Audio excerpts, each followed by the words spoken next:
Muy buenas noches a los miembros del cuerpo colegiado de la sociedad, de los integrantes y de quienes participan esta noche junto con nosotros y comparten este reconocimiento a Amílcar Jardín. Lo que voy a desarrollar de manera pertinente y de la manera más sucinta posible está referido a tres elementos de la vida de Andrés Ibáñez que hacen sentido exploratorio a las propuestas que le tocó desarrollar y que permiten una aproximación al personaje y una aproximación a su pensamiento, en un primer lugar, y a la trascendencia que ese pensamiento tiene el día de hoy, posicionándonos en qué ocurriría si Andrés Ibáñez estuviera con nosotros hoy. Son tres los elementos que voy a compartir: una aproximación ideológica a este componente que ya ha sido referido en la reseña, vinculado a una posición revolucionaria existente en el mundo durante el tiempo que le tocó vivir, la propuesta anarquista de Proudhon. Un segundo elemento que es una aproximación al escenario político que le tocó vivir en el escenario de Santa Cruz de la década del 70 del siglo XIX. Y finalmente una proyección de la línea ideológica de Andrés Ibáñez al siglo XXI y al año 2021 en el que estamos hoy. Esta propuesta tiene o sigue una secuencia que toma para su interpretación un elemento que desde el punto de vista histórico lo considero imprescindible, que es el de posicionar los acontecimientos que definen el Estatuto Territorial de Bolivia antes de 1825 y que sirven de base para lo que sería la construcción del Estado y lo que vendría después. El primero de estos acontecimientos es la existencia de una organización social, de varias en realidad, con poder en el territorio antes de la llegada de los europeos. Esto tanto en la zona del altiplano alrededor del Imperio Incaico, como en las tribus y organizaciones existentes en el oriente, el Chaco y la Amazonía. El segundo punto es el descubrimiento del Cerro Rico de Potosí el 1 de abril de 1545. Este hecho desencadena una serie de actos que se van sucediendo y que tienen unos años después este encuentro que divide el territorio entre Andrés Manso y Ñuflo de Chávez en agosto de 1559 como elemento fundamental. El mismo año, un mes después, se crea la Audiencia de Charcas, que es quien iba a administrar este espacio en sus componentes jurídicos, políticos, eclesiásticos y militares. 2 años después se funda la primera Santa Cruz de la Sierra, la vieja, al lado de San José de Chiquitos, y establece una ciudad capitana que se adentra en el territorio del corazón de América del Sur, estableciendo una bandera de contactos y de relaciones. El sexto acontecimiento es la constitución de los territorios jesuíticos libres de Mojos y de Chiquitos en 1686 y 1691. El séptimo es el grito libertario del 25 de mayo, el primero de América, en 1809. Y finalmente, la convocatoria a las provincias del Alto Perú a reunirse en Congreso el 9 de febrero del 25. Esta es una sucesión lineal de acontecimientos que incorporan de manera indeleble lo que luego sería el Estado boliviano como lo conocemos hoy. Y que si retirásemos algunos de estos componentes no tendríamos la misma conformación ni territorial, ni humana, ni política del Estado. ¿Cuáles son los antecedentes sobre los cuales Andrés Ibáñez cimienta su acción y fortalece su actuación? He tomado uno que, por la obviedad, y voy a tratar de demostrarlo, tiene un paralelismo extraordinario a lo hecho por Andrés Ibáñez, porque las similitudes son de tal naturaleza que cuanto menos resulta imposible no considerarlas, y es el de la Comuna de París. La Comuna de París se conoce como el primer movimiento insurreccional, el 18 de marzo al 28 de mayo de 1871, que gobernó la ciudad de París y que instauró lo que se conoce como el primer gobierno de la clase obrera del mundo, y cuyo espíritu era el socialismo autogestionario.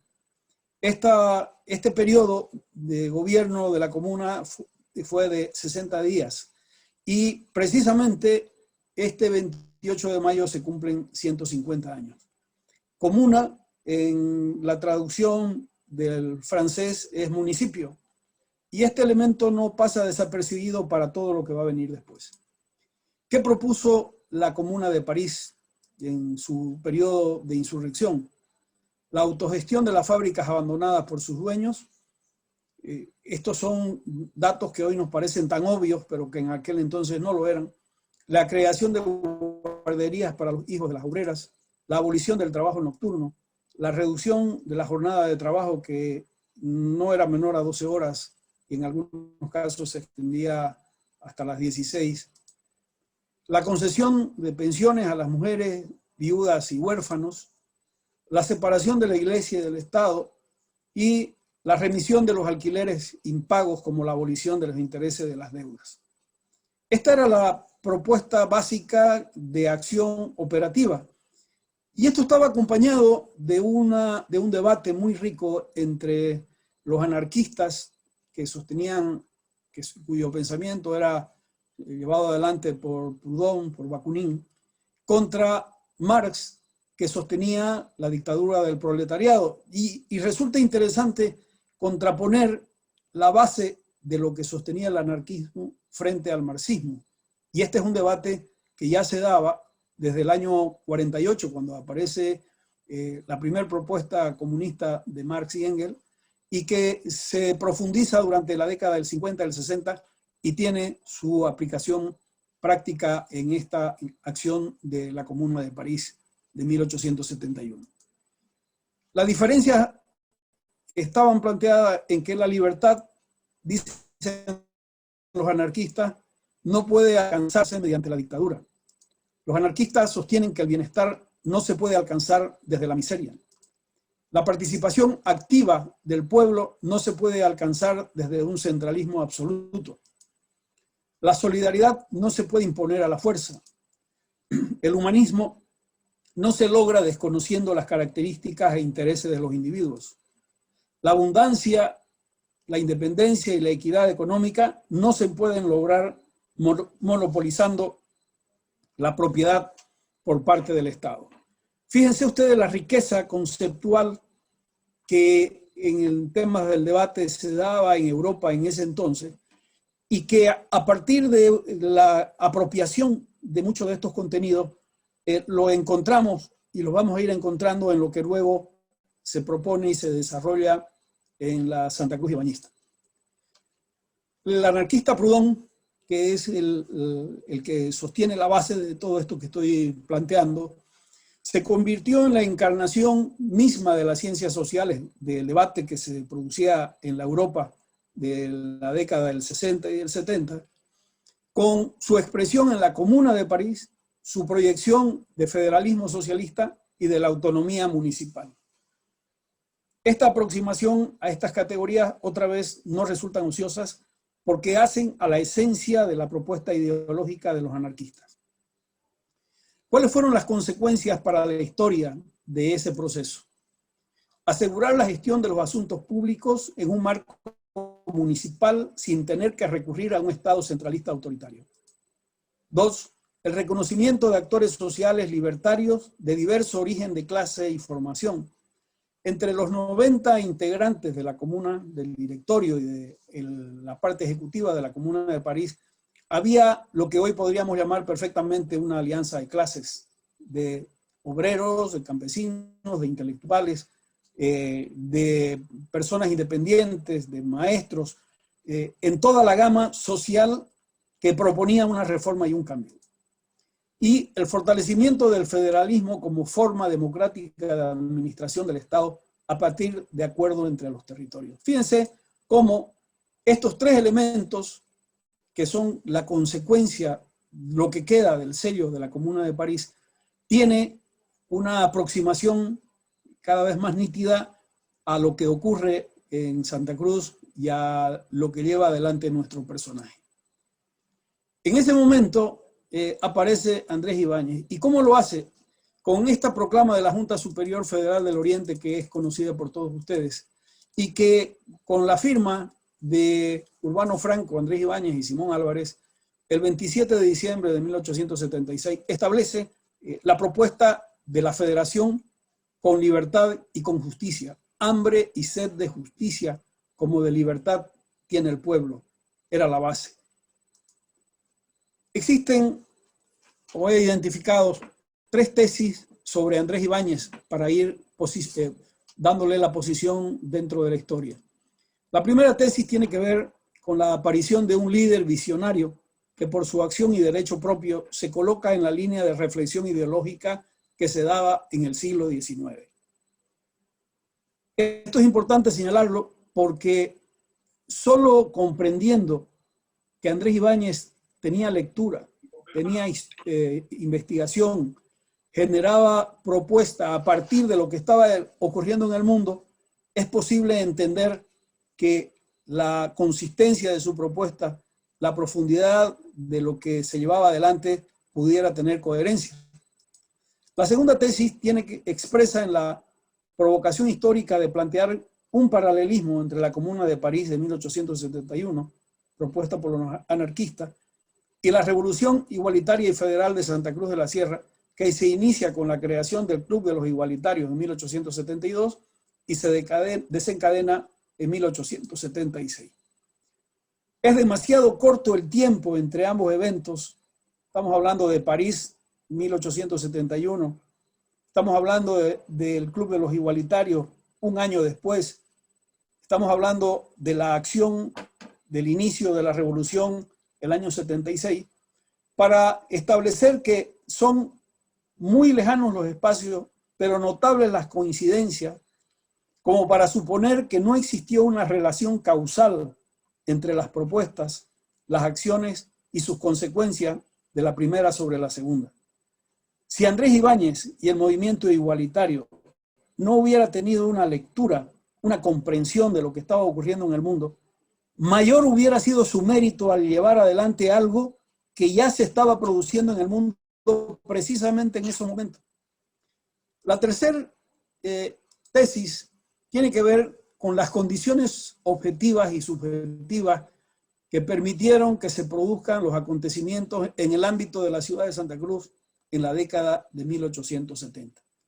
Para que ello se produzca, debieron existir condiciones porque no era posible hablar de este tipo de reforma sin una lectura, sin una comprensión y por personas que tenían la capacidad política de hacerla. Queda en evidencia entonces que hay una masa crítica de pensamiento, organización y conciencia política que es la base social y el liderazgo que tiene Ibáñez y que facilita los hechos históricos, pues sin esas condiciones los sucesos no habrían generado la consecuencia producida, obviamente. Eran los habitantes de Santa Cruz, integrantes de una sociedad educada, esta era una categoría que se manejaba en aquel entonces, en la que el 51% de los hombres y el 30% de las mujeres eran alfabetos con un sistema educativo permanente y funcionando. Y veremos cuál es la comparación de este mismo dato con otros departamentos de la República. Estas 3 tesis ponen de manifiesto la formación cultural y política de los protagonistas, tanto de los líderes como el de la sociedad cruceña existente en ese momento, el de los actores sociales que intervienen y explican la razón por la cual Andrés Ibáñez y su movimiento igualitario, calificado como comunista, ganan elecciones en una sociedad de sufragio censitario. 2 datos para poner en contexto. El término comunista, como voy a compartirlo en algunos de los textos históricos, se repite de manera permanente. Era la frase que atribuía o se atribuía a quienes estaban en contra de un orden establecido. Y la forma de descalificar estamos hablando de la década de 1870, era señalar esta cualidad de comunista. Pero esto va unido a un elemento, decía, de sufragio censitario. ¿Qué era lo que se necesitaba en Bolivia en la década del 70, de 1870, para ser ciudadano? Recordarán ustedes, era solo para los hombres, debía ser mayor de edad, saber leer y escribir y poseer rentas personales que no provinieran del servicio doméstico en cantidad superior a los 200 bolivianos para ser elector y a los 400 para ser electo diputado. Algunas precisiones para entender esto. Se excluía los ingresos, las rentas personales del servicio doméstico, porque se suponía que quien tuviese una relación de dependencia directa iba a hacer lo que el patrón le diga. Este era el supuesto jurídico. Entonces, alguien que recibiera un ingreso, así sea mayor de 200 bolivianos, no podía votar, así fuera hombre y así supiera leer y escribir. Estas cuatro condiciones plantean entonces la reflexión ideológica de decir, ¿y cómo es que Andrés Ibáñez gana elecciones cuando supuestamente eran los pobres o eran los ignorantes los que lo seguían? Y quiero insistir en esta frase porque es a partir de ahí en el que se produce un cambio en el marco de las investigaciones que he estado realizando y que quiero compartir con ustedes. ¿Cuáles eran las bases ideológicas de Ibáñez otra vez en la década del 70 del siglo XIX? Una propuesta igualitaria y de justicia social y una propuesta de federalismo estatal. Estos dos elementos constituyen la piedra angular de las propuestas llevadas adelante por el movimiento, por el Club de los Igualitarios y luego en la Revolución.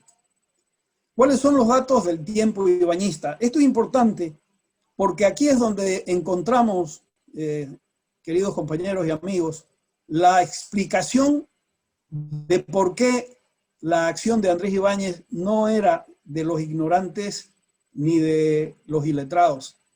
Era el producto de un nivel de conciencia, de lectura y de comprensión que solo podía haberse llegado a ella a partir precisamente de conocimiento y debate. El primer dato es el que establece el número de votantes, y el dato lo obtuve en el anuario legislativo del año 72 de la Asamblea Constituyente, cuando se emiten el resultado de votos con el cual gana el general Agustín Morales la presidencia. Resulta que en Sucre, estos son datos de las capitales, en Sucre, en la ciudad de Sucre, había 1.243 votantes. En La Paz, 978. Cochabamba, 982. Potosí, 505. Oruro, 492. Santa Cruz, 1088. Trinidad, 119. Cobija, 154. Y Tarija, 520. Hay dos datos aquí que surgen de manera notable para ser considerados. El primero, obviamente, es el de Santa Cruz. Santa Cruz tenía en este momento de 1872 una población alrededor de 11.000 habitantes. Y sobre 11.000 habitantes, quitando las mujeres, la mitad, tenía una población votante de 1.088.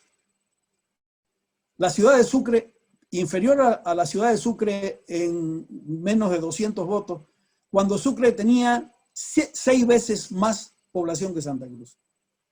Cuando La Paz tenía 4 veces más que la población de Santa Cruz. Cuando Cochabamba tenía 3 veces más. Y Potosí 4 veces más.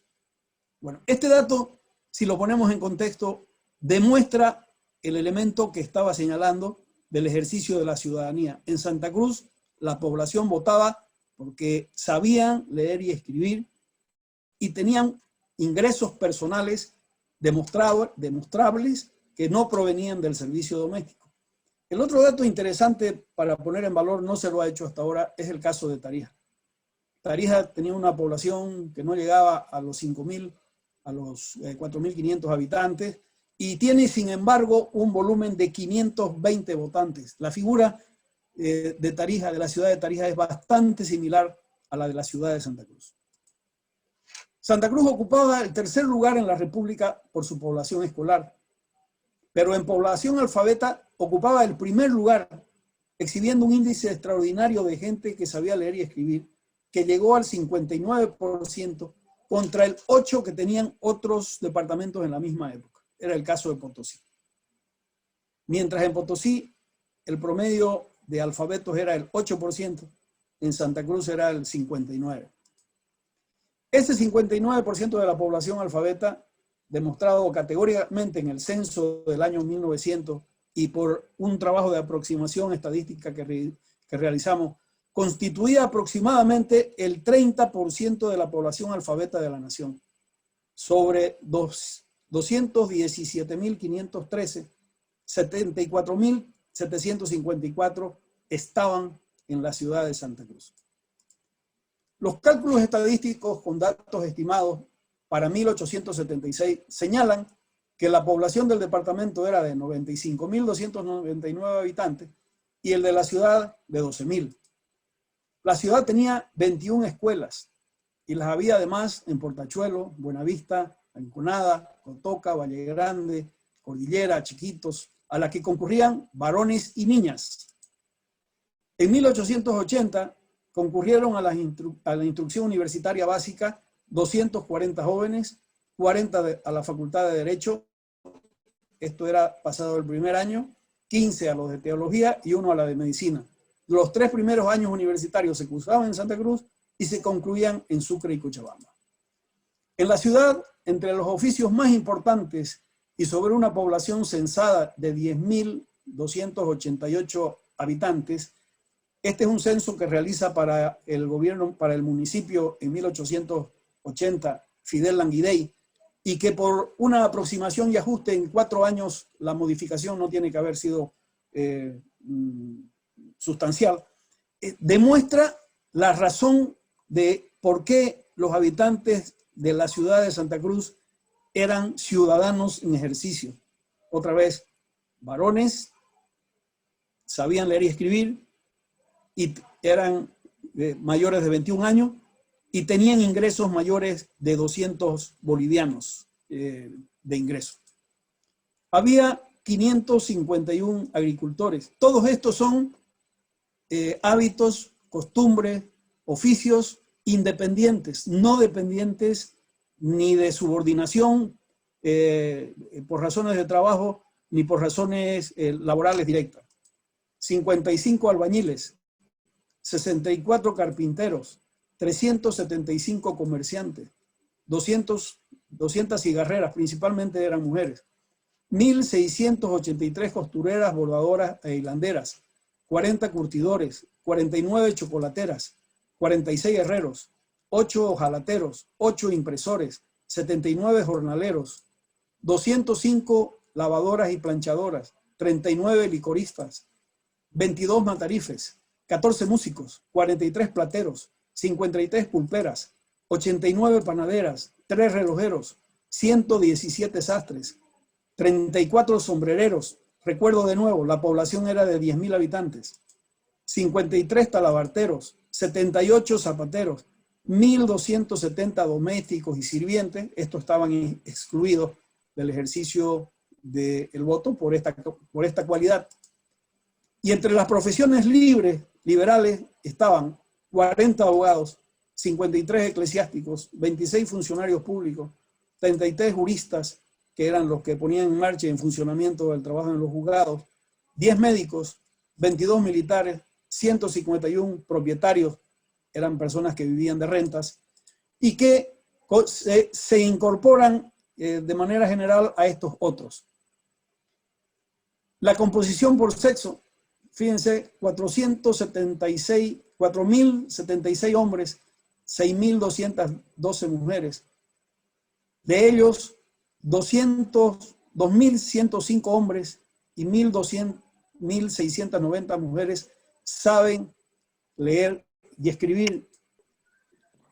Y este es el dato más extraordinario, aún hoy, si lo comparamos así. La población menor de 21 años sumaba 6.159, por lo tanto no era población económicamente activa en su totalidad y no era ciudadana. Pero existían 3.106 contribuyentes sobre una población económicamente activa mayor de 21 años de 4.129 habitantes. Este es un dato que tiene que seguir estudiándose y profundizándose porque establece de una manera rotundamente nítida cómo la actividad del comercio, ¿Qué obra va a compartir? la actividad laboral, la producción era de personas autónomas y eran de personas autónomas por los oficios que he señalado tenían y porque pagaban impuestos.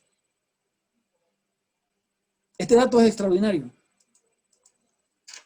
La vida en la ciudad tenía una gran cantidad de emprendimientos artesanales y cuentapropistas, como se diría ahora, que definen, por otro lado, un tipo de relacionamiento en el que la fuerza de trabajo estaba sujeta al libre juego mercantil, sin sometimiento a los patrones, como mecanismo de autoridad y de imposición.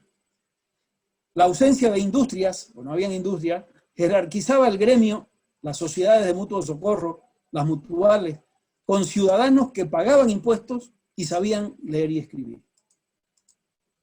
En el área rural, los terratenientes, necesitando mano de obra que resultaba insuficiente por la ampliación de la actividad económica, debieron renunciar a las prestaciones de trabajo gratuito y la exigencia de contratar mano de obra para las faenas agrícolas y ganaderas a cambio de un salario en especie y dinero.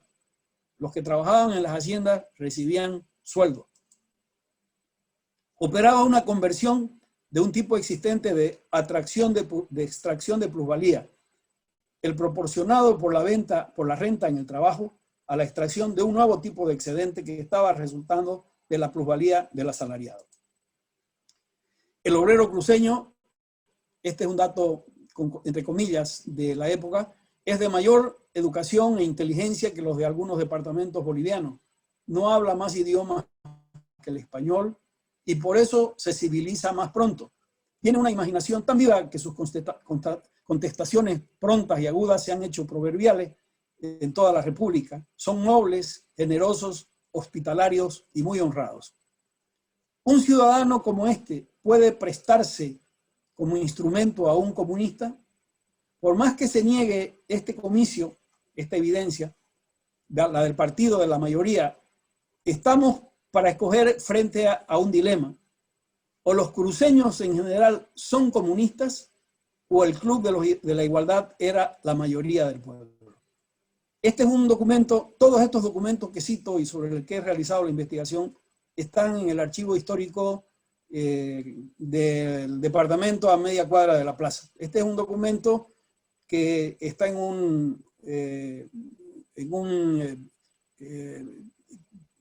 una pequeña separata anónima de Tacna de octubre de 1877.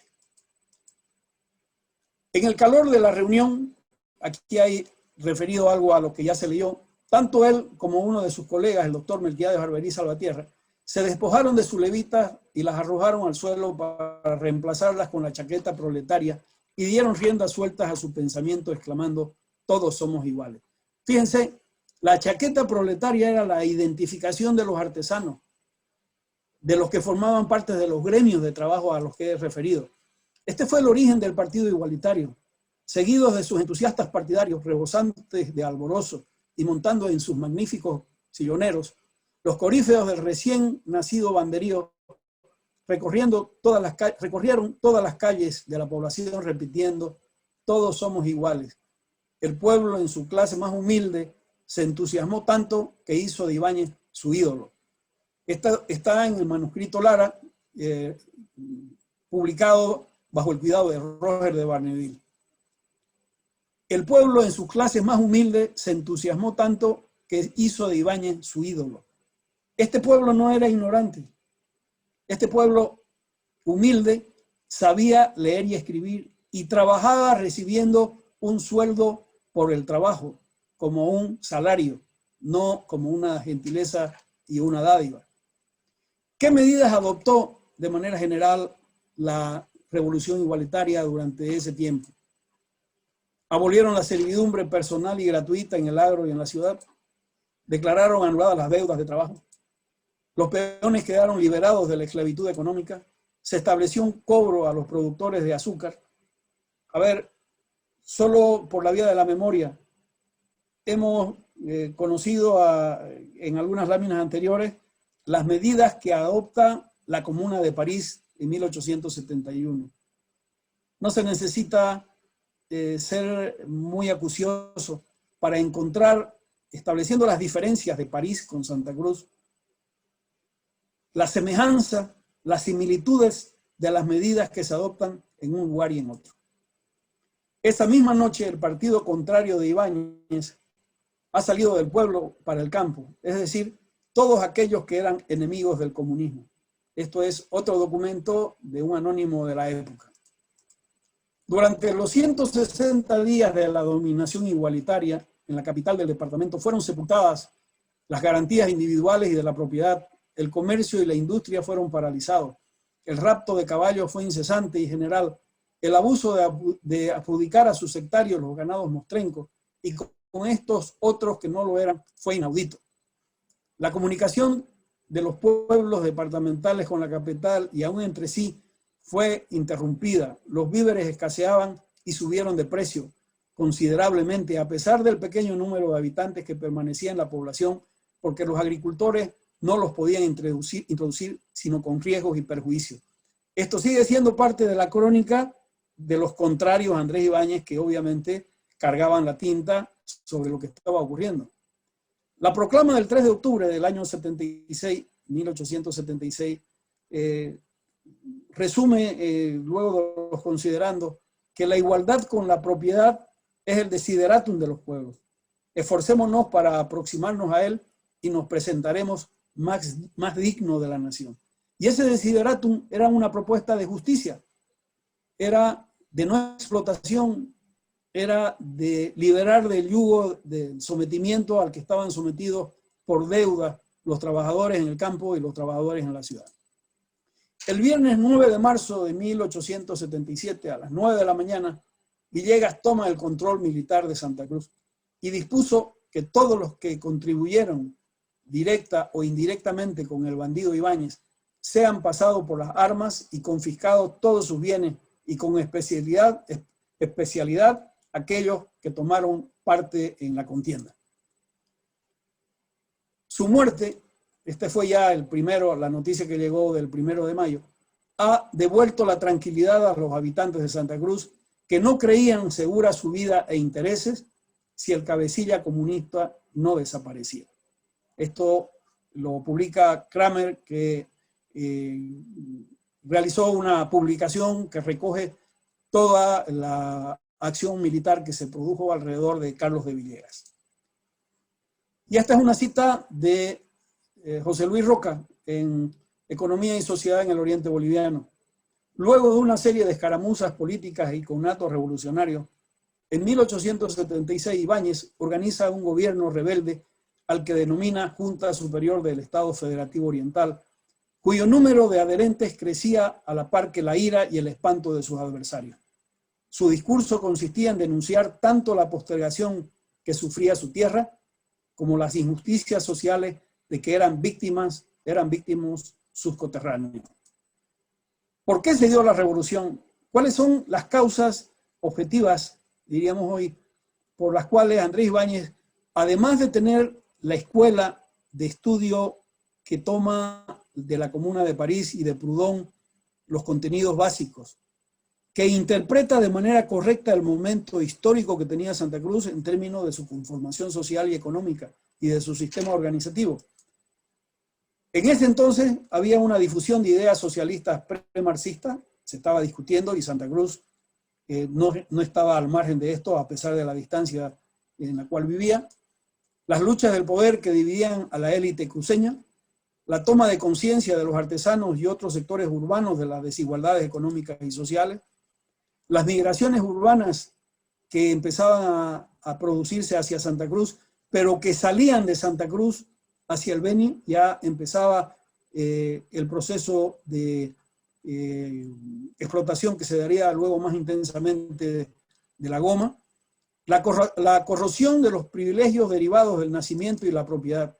Esto lo plantea en su investigación Vila de Prado, el profesor de la Universidad René Moreno, cuando se refiere a la investigación que realiza sobre Andrés Ibáñez. Hay un dato que me libera de seguir insistiendo sobre esta referencia histórica entre Santa Cruz, la acción de Andrés Ibáñez, y la Comuna de París.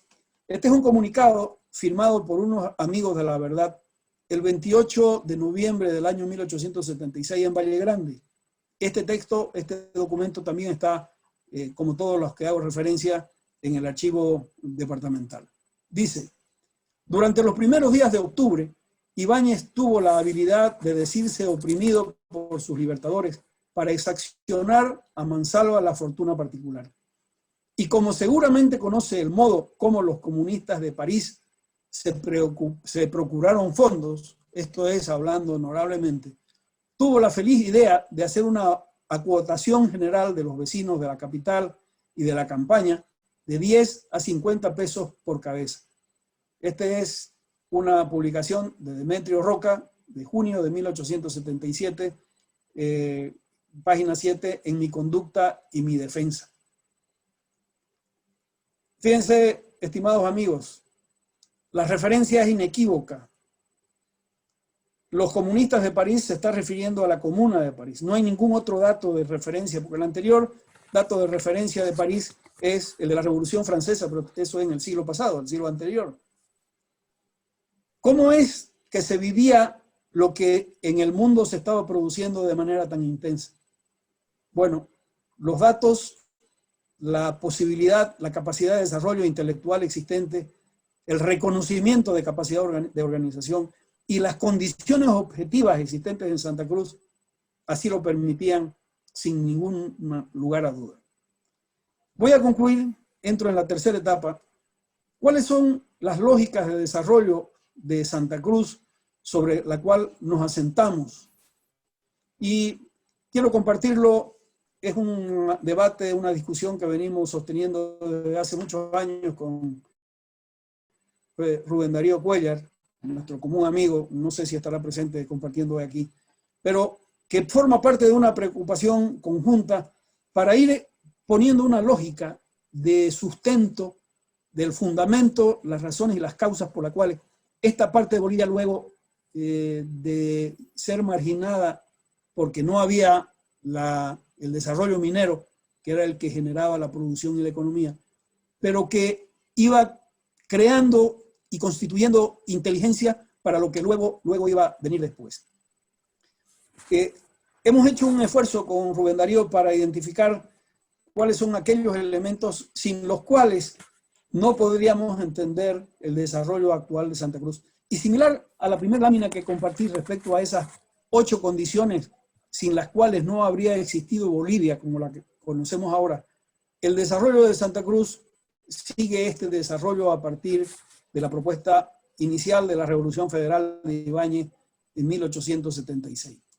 Viene la Revolución de los Domingos, el 2 de enero de 1891, el memorándum de 1904, cuyos depositarios históricos a nivel del testimonio y del pensamiento creativo es esta sociedad extraordinaria. La fundación de la Cámara de Comercio en 1915, que le da sustento para llevar adelante las acciones económicas planteadas en 1904. Uno dice, 11 años después, esos eran los tiempos que se vivían en el pueblo, pero era la construcción que se iba elaborando. La constitución de mutuales, al no haber industria, lo que se crea son gremios, son corporaciones de oficios, de artes y oficios se llamaba, y que van estableciendo sociedades de mutuo socorro, hoy por ti, mañana por mí, que dan un paso más adelante con la construcción del sistema cooperativo. Fíjense, hay una secuencia desde el punto de vista social y económico que responde perfectamente a lo que hoy se ha hecho en la primera parte de este encuentro. Se ha reconocido a un personero meritorio de una cooperativa.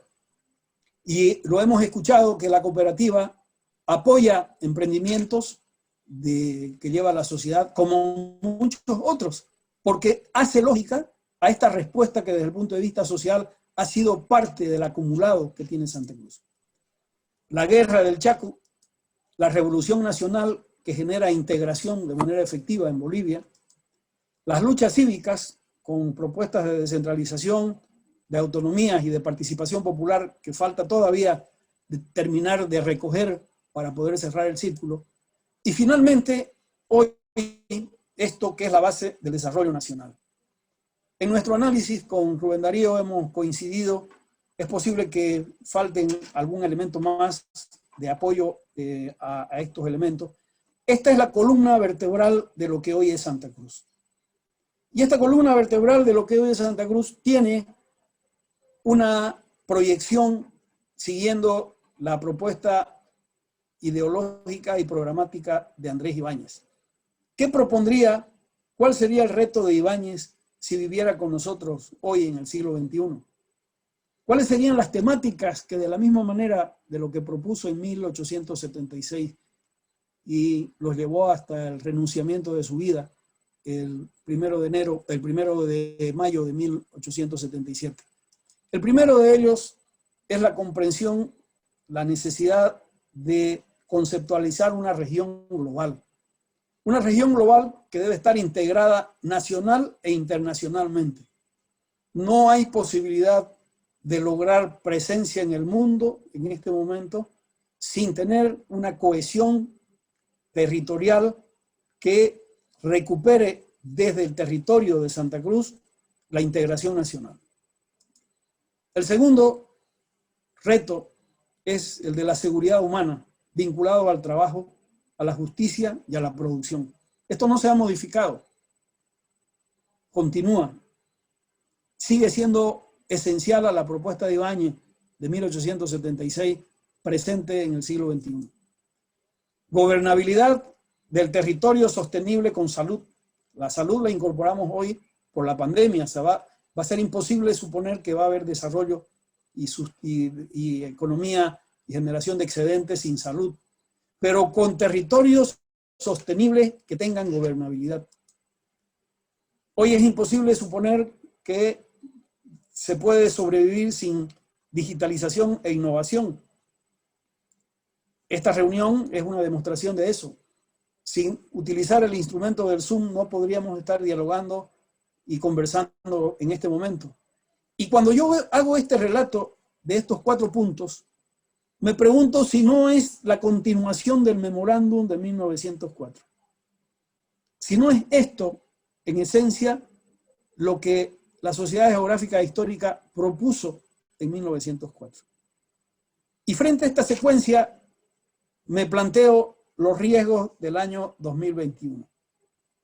Y quiero decirlo de la manera más fraterna, pero rotundamente comprometida con esta voluntad de diálogo, de estudio, de investigación de la historia y la geografía que tenemos todos los que estamos acá. Porque Santa Cruz en este momento se está jugando la construcción material y simbólica de su historia. Y cuando digo esto, necesito explicarlo, porque ese es el reto al que tenemos que darle respuesta. Todos estamos perfectamente de acuerdo que debe haber censo el próximo año. Porque el censo va a reconocer 2 cosas que son imprescindibles. El número real de habitantes que tenemos, población convertida en habitantes, habitantes convertidos en ciudadanos y ciudadanos convertidos en administrados. Y eso significa la existencia de responsabilidades para cubrir necesidades. Y eso significa servicios públicos y significa recursos. Creo que nadie va a discutir en Santa Cruz la importancia que va a tener el censo para recoger el dato de la población convertida en ciudadanos y la implicación política de representación que eso conlleva, y el de la transferencia de recursos consecuentes a ese volumen. ¿Cuál es el riesgo filosófico que tenemos en este momento? Que si no sabemos administrar la propuesta y la necesidad de Santa Cruz, corremos el riesgo de que terminemos encerrados entre 8 contra 1. La forma de presentar la realidad objetiva, reivindicatoria, tiene que ser tan inteligente que no nos lleve erróneamente con una tesis equivocada, con un entusiasmo localista, a realizar una propuesta en la que corremos el riesgo que 8 departamentos se pongan en contra nuestra, porque obviamente si alguien gana, otro va a perder. Bueno, si alguien gana, tenemos que convertirlo en una propuesta que permita resolver 2 cosas. Y aquí viene una variable de la propuesta federal. El federalismo reivindicado en Santa Cruz, históricamente, desde lo que estamos estudiando y estamos viendo, va a tener, desde el punto de vista práctico, una necesidad mucho más rotunda y más fuerte en departamentos como Oruro, como Potosí o como Chuquisaca, que están viendo cómo su población se vacía y migra al eje central y fundamentalmente a Santa Cruz. Si Oruro, Potosí y Chuquisaca no tienen posibilidades reales de decisión económicas y políticas para resolver su desarrollo, lo digo con ironía, van a tener que venir a discutir en Santa Cruz el desarrollo de sus departamentos. Nosotros tenemos que entender que nuestras propuestas políticas deben ser para el Estado boliviano y nos toca asumir una responsabilidad como departamento en ese momento. Y el segundo elemento, que tenemos que convertirlo, como diría Roberto Barbería Naya, un defecto, convertirlo en virtud. El crecimiento que tenemos no es un crecimiento vegetativo solamente, es un crecimiento exponencial producto de migración. El año 60, la ciudad de Santa Cruz tenía 70,000 habitantes. Si hiciésemos el crecimiento vegetativo normal a partir del año 60 con los censos y lo que hemos crecido, la ciudad debiera estar alrededor de 300,000 habitantes y no los 2.200.000 que somos ahora. Esto quiere decir que en realidad cuando se está hablando del desarrollo de los recursos que se necesitan y de la representación política, se está hablando de los bolivianos que vivimos en Santa Cruz, de los cruceños y de los que han venido a sumarse a Santa Cruz. Y que cuando en el occidente líderes políticos radicales, regionalistas radicales, se oponen a Santa Cruz, en realidad lo que están haciendo es oponerse a los integrantes de sus departamentos que han debido abandonar sus territorios para venir a buscar oportunidades. Me he extendido un poquito en este tema porque creo que puede ser objeto de un debate mayor, pero que hace de manera imprescindible a la comprensión de las propuestas. ¿Por qué tuvo valor la propuesta de Andrés Ibáñez? Porque estaba pensada para Santa Cruz, pero para el país. Y nos ha ido bien en Santa Cruz cuando las propuestas han tenido contenido nacional. Ha costado, pero se consiguió las regalías. Ha costado, pero se consiguió cuando Óscar Barberí Justiniano propuso la elección, recuperar la elección de los alcaldes. Ha costado, pero se consiguió cuando se propuso la categoría de autonomías para todo el país. Estamos en un momento augural, estamos en un momento de responsabilidad colectiva para que la fiebre y el entusiasmo regionalista en el sentido negativo trate de imponer acciones que rompan esta posibilidad de que Santa Cruz siga siendo quien lleve el sendero del desarrollo y de la producción del excedente económico y simbólico para el país. Y concluyo con esta frase que me gusta repetirla porque es el resultado de toda la investigación. Si Andrés Ibáñez estuviera vivo en este momento sería el presidente de la República Federal Boliviana. Muchas gracias.